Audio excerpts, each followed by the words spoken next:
नमस्कार, हरे कृष्णा, राधे राधे। आप सभी का हमारे YouTube चैनल में हार्दिक स्वागत है। आप सभी भक्तगणों को जीवित पुत्रिका की हार्दिक शुभकामनाएं। आज के इस वीडियो में हम श्रवण करने जा रहे हैं जीवित पुत्रिका व्रत कथा। जितिया व्रत में भगवान जीमूत वाहन, भगवान श्री कृष्ण व चील और सियारिन से जुड़ी व्रत कथा पढ़ने या सुनने की परंपरा है। आइए हम सुनते हैं जीवित पुत्रिका व्रत कथा में चील और सियारिन से जुड़ी जितिया व्रत कथा। धार्मिक कथाओं के अनुसार एक विशाल पाकड़ के पेड़ पर एक चील रहती थी। उस पेड़ के नीचे एक सियारिन भी रहती थी। दोनों पक्की सहेलियां थी। दोनों ने कुछ महिलाओं को देखकर जितिया व्रत करने का संकल्प लिया और भगवान जीमूत वाहन पूजा करने का प्रण लिया। लेकिन जिस दिन दोनों को व्रत रखना था, उसी दिन शहर के एक बड़े व्यापारी का निधन हो गया और उसके दाह संस्कार में सियारिन को भूख लगने लगी थी। मृत्यु देखकर वह खुद को रोक न सकी और उसका व्रत टूट गया। पर चील ने संयम रखा और भक्ति व नियम पूर्वक व्रत करने के बाद अगले दिन व्रत पारण किया। अगले जन्म में दोनों सहेलियों ने एक ब्राह्मण परिवार में पुत्री के रूप में जन्म लिया। उनके पिता का नाम भास्कर था। चील बड़ी बहन बनी और सियारिन छोटी बहन के रूप में जन्मी थी। चील का नाम शीलावती रखा गया। शीलावती की शादी बुद्धिसेन के साथ हुई, जबकि सियारिन का जन्म कपूरावती रखा गया और उसका विवाह उस नगर के राजा मलायकेतु के साथ हुआ। भगवान जीमूत वाहन के आशीर्वाद से शीलावती के 7 बेटे हुए, पर कपूरावती के सभी बच्चे जन्म लेते ही मर जाते थे। कुछ समय बाद शीलावती के 7 पुत्र बड़े हो गए और सभी राजा के दरबार में काम करने लगे। कपूरावती के मन में उन्हें देखकर जलन की भावना आ गई। उसने राजा से कहकर सभी बेटों के सर काट दिए। उन्हें 7 नए बर्तन मंगवाकर उसमें रख दिए और लाल कपड़े से ढककर शीलावती के पास भिजवा दिए।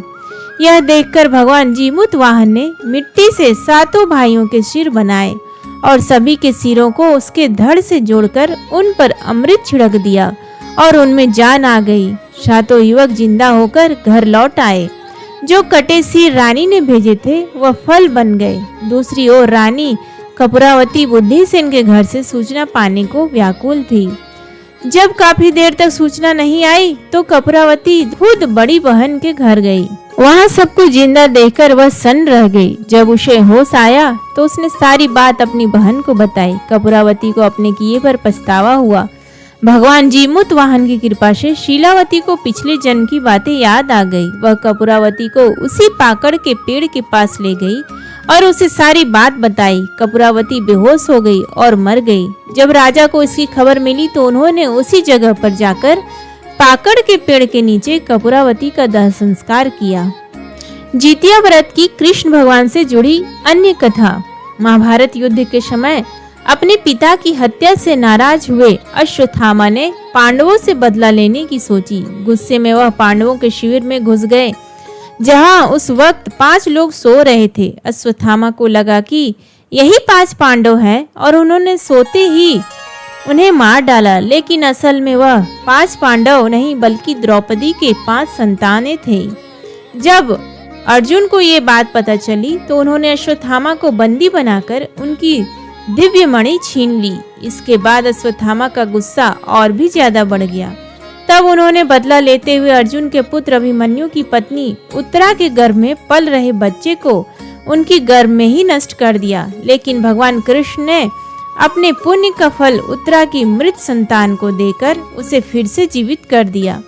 इस तरह मरकर पुनः जीवित होने की वजह से ही इस बच्चे का जीवित पुत्री का व्रत रखा गया। कहते हैं उसी समय से बच्चों की लंबी उम्र की कामना करते हुए जितिया का व्रत रखा जाने लगा। जितिया व्रत की एक अन्य कथा के अनुसार गंधर्व के राजकुमार जीमूत वाहन से जुड़ी है।